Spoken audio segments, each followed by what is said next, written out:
I told him about the affair by text while he was at his grandmother's funeral.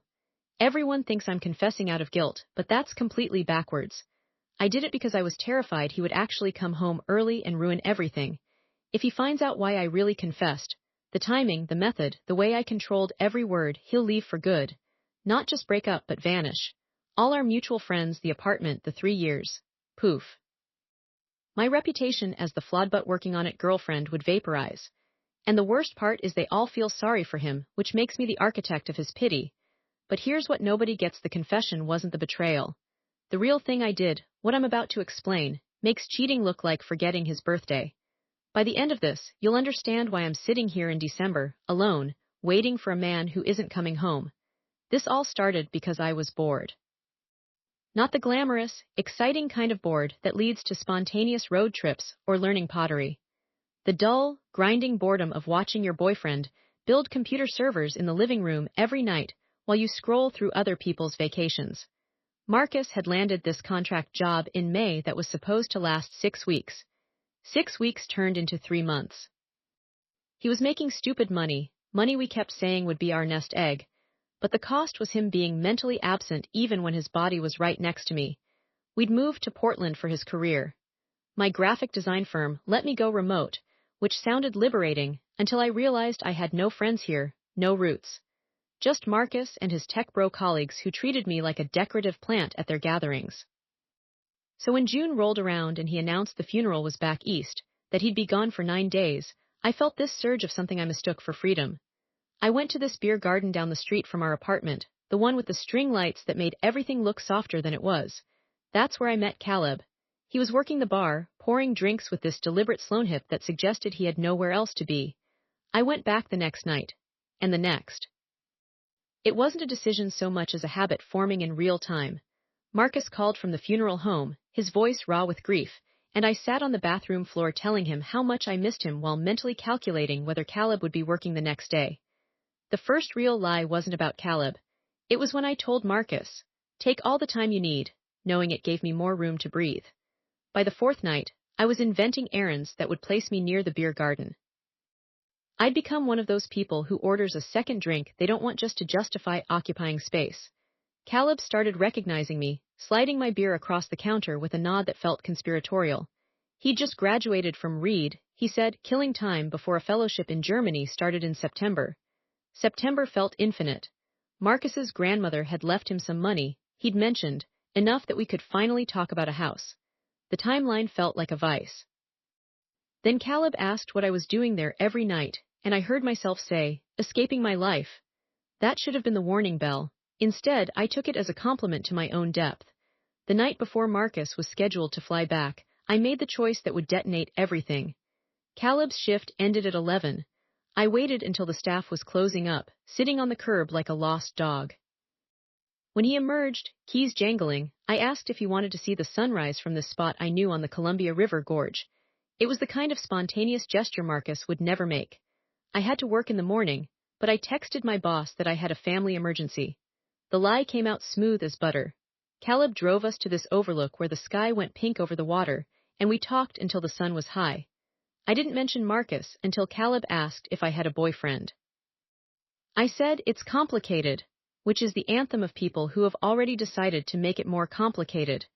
We kissed at the edge of that cliff, and I felt this confirmation I'd been seeking, that I wasn't just the girl who waited at home for her boyfriend to finish debugging. I was still someone who could be desired impulsively, dangerously. When I got back to our apartment, Marcus's flight had been delayed.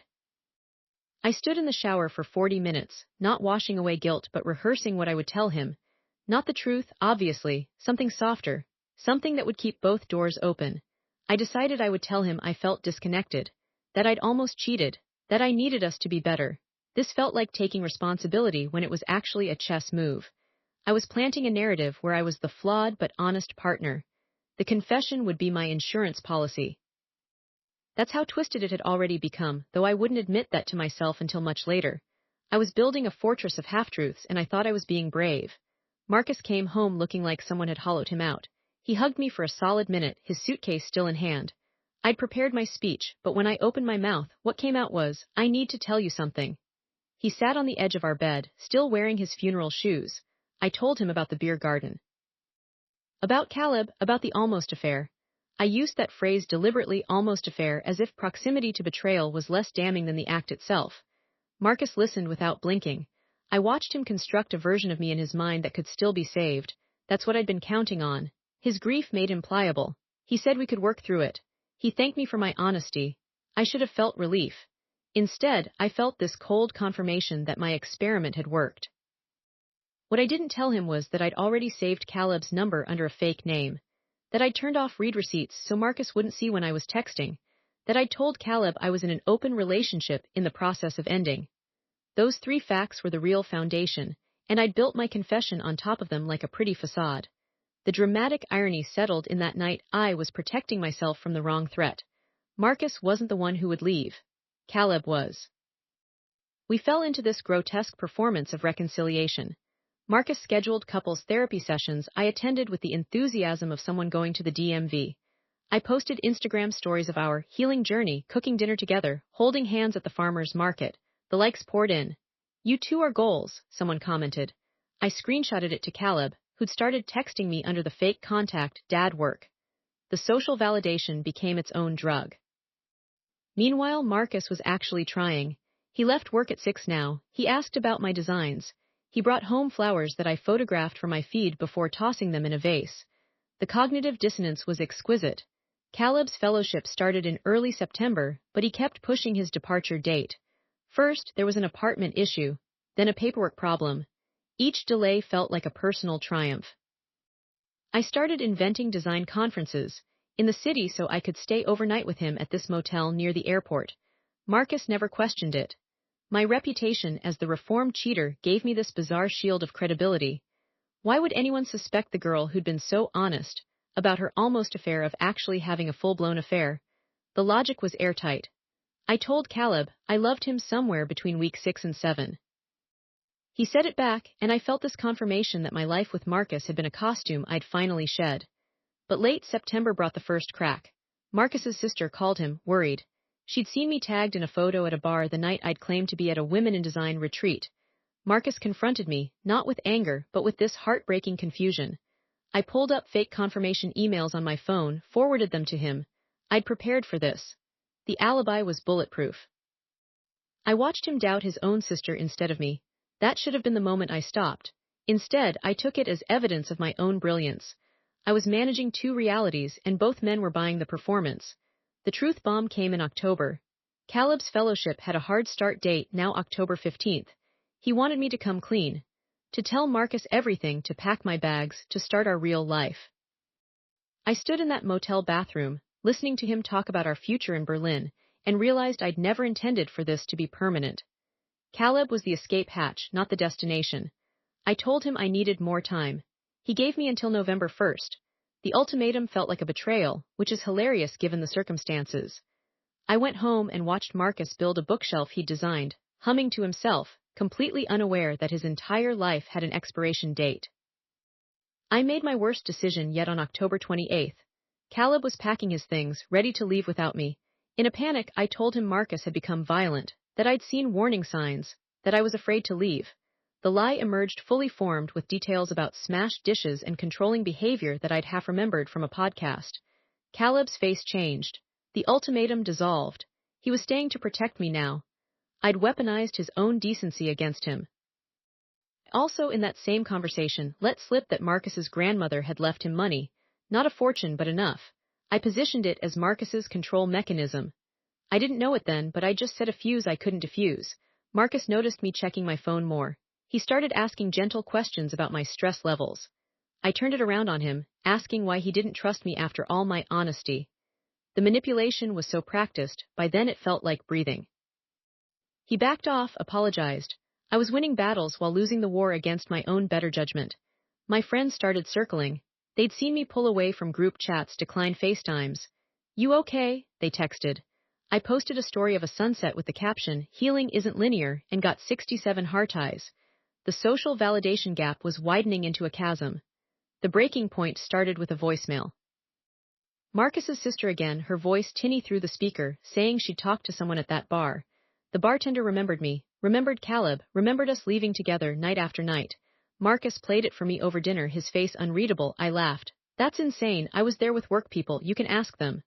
The lie was so automatic I almost believed it myself. He stared at me for what felt like minutes. Okay, he said finally. I trust you. But his tone had shifted. The foundation was cracking. I self-sabotaged brilliantly the next week. Caleb wanted me to meet his parents over Skype. They were concerned about this mysterious woman keeping him stateside. I agreed, then accidentally sent the invite link to Marcus's email instead of Caleb's. It was self-sabotage disguised as clumsiness. I wanted to be caught, but on my own terms. Marcus got the email at 2 a.m. and called me, his voice finally carrying the anger I'd been waiting for. But I was ready. I told him Caleb was a stalker from the bar, that I'd been too afraid to tell him, that I'd been trying to protect him from the truth. I layered lies like a wedding cake. He believed me, or pretended to. I'm still not sure which is worse. By November, I was having panic attacks in the grocery store. I'd look at 2 brands of cereal and freeze, unable to decide which lie I was living that day. Caleb was pressing me to file a restraining order against Marcus. Marcus was gently suggesting I change my number. I was performing trauma for one audience and contrition for another, and my actual self had vacated the premises. I posted a photo of my therapy journal, never mind that I'd forged the entries, and got messages from women calling me brave. The irony was physically painful. The social dimension exploded when Caleb's sister flew in from Michigan. She'd heard about this abusive situation and wanted to see her brother. She took us both to dinner and I watched her watch me. She wasn't buying it. You seem scared, she said, but not of the right things. That's when I knew I was dealing with someone who could see the costume. I excused myself to the bathroom and hyperventilated into a paper towel. When I came back, she was holding my phone. I'd left it on the table. She'd seen the texts, not to Caleb, to Marcus. The ones where I told him I loved him, that I was grateful for his patience, that we were stronger than ever. She didn't say anything, just slid the phone back and said, Caleb, we need to talk about Germany. He left with her that night. I went home to Marcus, who was building a fire in our fireplace, talking about how we needed to book that couple's retreat. I stood in the doorway and realized I'd constructed a reality where I was the victim, the villain, and the rescuer, and I'd played all 3 roles so convincingly I'd lost the plot. The worst decision, the one that actually shattered things, came next. I called Caleb's fellowship coordinator. I'd saved the number from his paperwork. I told them he was having a mental health crisis, that he was delusional about a relationship, that I was concerned for his safety. I used my best concerned friend voice. I gave them details. I made it sound like intervention was necessary. Then I blocked his number and deleted our conversations. I told Marcus I was being harassed and needed to change my number. He held me while I cried, and every sob was real, just misplaced. I was grieving the man I'd chased away with my own hands. The breaking point happened on a Tuesday. Marcus's mother called. She'd gotten a message from someone claiming to be Caleb's sister detailing everything. The affair, the lies, the false abuse claims, the fellowship sabotage. She had screenshots, she had dates, she had more truth than I could argue with. Marcus sat me down with a list of questions, each one a scalpel. I answered the first few with more lies, but my voice was shaking. He asked about the money from his grandmother. He asked about the therapy sessions I'd missed. He asked why, if I was being harassed, I'd posted a photo of a beer garden on my private account with the caption, Our Place. I broke, not gracefully. I started laughing, this hysterical sound that was half sobbing. I told him everything, the real everything. How I'd pursued Caleb because Marcus's grief made him boring. How I'd timed the confession for maximum manipulative impact. How I'd stolen his grandmother's ring from his suitcase while he was at the funeral and pawned it to pay for the motel nights with Caleb. How I'd told Caleb that Marcus was violent, unstable, that he'd hurt me. How I'd called the fellowship and destroyed Caleb's reputation to keep him from leaving without me. How I'd never intended to leave Marcus, just wanted both, wanted the safety of the known and the thrill of the unknown, and I'd burned both down rather than choose. The words poured out like vomit, and Marcus just sat there, his face draining of expression with each new confession. The immediate fallout was silence. Marcus stood, walked to our bedroom, and started packing. He didn't yell, didn't cry, just moved methodically, folding clothes I'd bought him, placing books I'd given him in a box. I followed him, making excuses that were just more truthful admissions. I was scared of being ordinary. I thought love should feel like panic. I didn't know how to want what I had. He listened to none of it. When he left, he took only what fit in his car. The apartment lease was in my name. The furniture was mine. He left it all. I stood in the empty space and realized I'd confessed to the affair thinking it was the worst thing I'd done, when it was actually just the first domino. I tried to fix it the next day. I found Caleb's sister on Facebook and sent her a novel-length apology. I admitted I'd fabricated the abuse, returned the pawn money with interest, contacted the fellowship with a retraction. But the truth has weight, and once you drop it on someone, you can't unshatter them. Caleb's sister responded with 2 words, "Get help." Marcus's mother forwarded my confession to our entire friend group. I woke up to a group chat I'd been removed from, but not before seeing the messages. I always knew she was off. Poor Marcus. What a psycho. My reputation calcified overnight. I became the girl who cried wolf about domestic violence, who weaponized Medu language to cover her affair. My Instagram following dropped by half. Former colleagues untagged me from photos. I checked Caleb's profile. He'd made it private, his bio now just a German phrase about new beginnings. I'd become a cautionary tale in real time. The social media aspect was surgical. People I'd known since college posted vague statuses about trust and truth. One friend, a domestic violence counselor, wrote a thread about false accusations that didn't tag me but might as well have had my photo attached. My DMs filled with 2 kinds of messages, strangers calling me names, and one message from Marcus that just said, "You should have just left." He'd sent it from an airport, I later learned, on his way to start over in Austin. I spent November and December in a haze of alcohol and regret. I kept Caleb's number in my phone under his real name, just to torture myself with the unsent texts I composed. I looked at Marcus's sister's public posts, saw him smiling at Thanksgiving with their family, looking lighter than I'd ever made him feel. The apartment felt like a museum of my own bad decisions. I kept the beer garden receipt from that first night with Caleb in my wallet, pulling it out to run my thumb over the faded ink.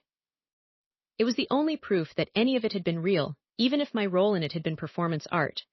I didn't understand the depth of what I'd lost until the first snow. Portland doesn't get real winter, but that December we had a week of ice. I was walking to the store, slipped and lay on the sidewalk, my groceries scattered, and realized there was no one to call. Not Marcus, who would have helped me up without making me feel stupid. Not Caleb, who would have made a joke about my dignity. Just me, alone in the cold, having orchestrated my own isolation with such precision it felt like fate. My moment of genuine awareness came when I found the ring. The pawn shop had sold it already. They'd given me 2 weeks, but I'd been too buried in my own chaos to reclaim it. The manager recognized me and showed me a photo from the security camera. A woman my mother's age had bought it, worn it out of the store with this quiet joy. I'd stolen Marcus's inheritance, his connection to his grandmother, and transformed it into a stranger's happiness. That was what I did. I took something precious and turned it into something ordinary. I did that to everything I touched. And now I'm here in the wreckage and I finally understand why I'm telling this story. Last night, Marcus's sister posted a photo. He's in it, sitting at a coffee shop in Austin, laughing with a woman who looks nothing like me. The caption just says, "New beginnings." I stared at it for an hour, zooming in on his hand, looking for the ring he no longer wears, the ring I stole and sold and can't replace. I realized I was waiting for him to come back to Portland, to me, to the lie I'd built. But he won't. Because home isn't a place you get to return to when you've burned every room in it. Home is something you carry with you, and I made sure he left his here with me so he could travel light. People keep asking if I've learned my lesson, as if this is a morality play with a tidy arc. The truth is messier. I learned I can lie to myself so effectively that the truth feels like a foreign language. I learned that confession can be another form of manipulation. I learned that the thing I was running from, ordinary love, quiet commitment, being known, was the only thing worth having. But learning that doesn't undo what I did. It just means I get to live with the knowledge of who I am when I'm cornered by my own choices. So yes, I confessed to a summer fling. But don't give me credit for honesty. That confession was just another door I slammed shut, another person I lied to myself most of all. And now it's winter, and Caleb is in Germany, and Marcus is in Austin, and I'm here in this apartment I can't afford, surrounded by the ghosts of men who tried to love me before they understood that I'm the kind of person who uses confession as camouflage. You can judge me. God knows everyone else has. Just don't make the mistake of thinking this story has a hero. The title was wrong. I didn't confess. I just rearranged the lies so they sounded prettier. And now I'm waiting for someone who isn't coming home, because home was never the problem. I was.